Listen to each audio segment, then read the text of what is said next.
আসসালামু আলাইকুম। আজকে ভাবলাম রোজ রোজ এই মাংস ভাত এইগুলো খাইতে খাইতে বিরক্ত, আজকে একটু নতুন রেসিপি করি। আমার স্বামীও রাগ করে না খেয়ে শুয়ে পড়েছে, তাই ভাবলাম ওকেও একটু নতুন কিছু খাওয়াই। তাই আমি ইলিশ মাছ নিয়েছি ভাজার জন্য, আর নিয়েছি আলু ভর্তা করার জন্য। আলুটা আমি আগে থেকে সিদ্ধ করে নিয়েছি। এখন আমি মাছটা ভাজবো। ওরপরে আমি দিচ্ছি হলুদ আর লবণের গুঁড়া। এখন হলুদ আর লবণ মিশিয়ে আমি ভালো করে এটা মাখিয়ে নেব। মাখিয়ে নেওয়ার পরে এটা আমি ভাজার জন্য তৈরি করছি। আমার ছেলে একদমই রোজ রোজই একই তরকারি খেতে চায় না, ওই জন্য বললো, মা আমি একটু মাছ ভাজি খাবো। এখন আমি কড়াইতে সরিষার তেল দিয়ে ভালো করে মাছগুলোকে মাখিয়ে নিচ্ছি। এরপরে আমি মাছগুলোকে ভাজবো। আর তার পাশাপাশি ভাবছি আজকে একটু ধনে পাতা ভর্তা আর একটু আলু ভর্তাও করব।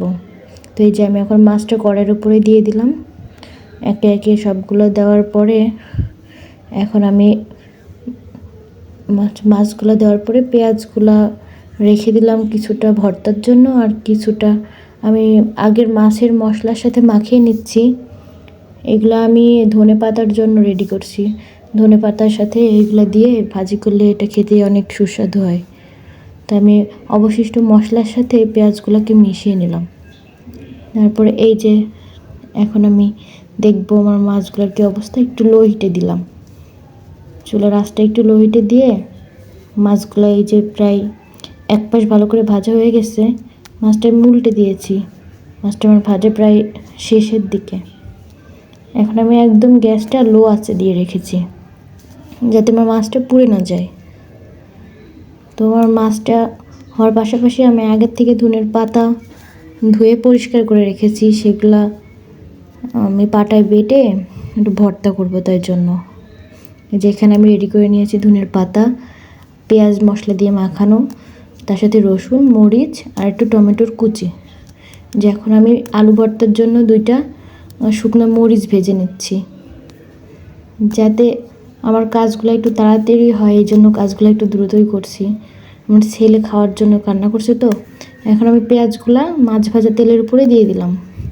দিয়ে এখন আমি সুন্দর করে নাড়ছি, একটু ঘন ঘন নেড়ে দিয়েছি কিছু সেকেন্ড পর পর। তারপরে আমি দিয়েছি তারপরে আমি দিয়েছি টমেটো দিয়ে এখন আমি নাড়ছি। একটু হালকা করে নেড়ে চেড়ে নেব।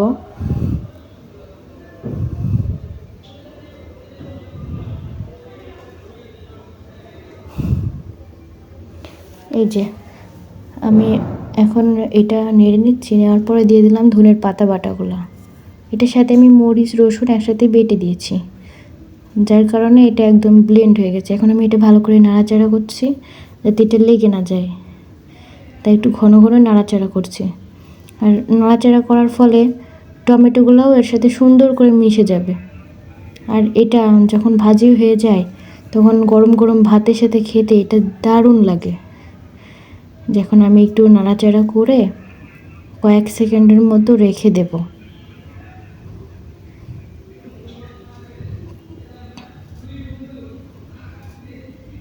এরই মাঝে আমার আলু ভর্তার কাজ চলছে।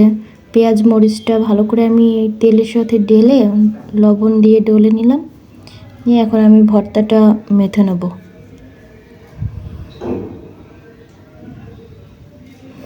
যে আমার ভর্তা প্রায় কমপ্লিট। এখন আমার ধনের পাতা ভর্তাটারও এই অবস্থা। দেখুন কি সুন্দর তেল বের হচ্ছে। এটাও প্রায় রেডি, আর আমার আলু ভর্তাটাও প্রায় রেডি। আমি হাত দিয়ে ভর্তা করছি। হাত দিয়ে ভর্তা করলে আলু ভর্তাটা আমার কাছে বেশি মজা লাগে। এই যে এদিকে আমার ধনেপাতা ভর্তাটাও রেডি। আমার রান্না প্রায় শেষের দিকে। যে এখন আমি উঠাই নিলাম আলু ভর্তা, মাছ ভাজি আর ধনেপাতা ভর্তা। এখন আমি এটা নিয়ে যাচ্ছি গরম গরম ভাতের সাথে সার্ভ করার জন্য। খেতে অসাধারণ হবে, একবার ট্রাই করে দেখতে পারেন।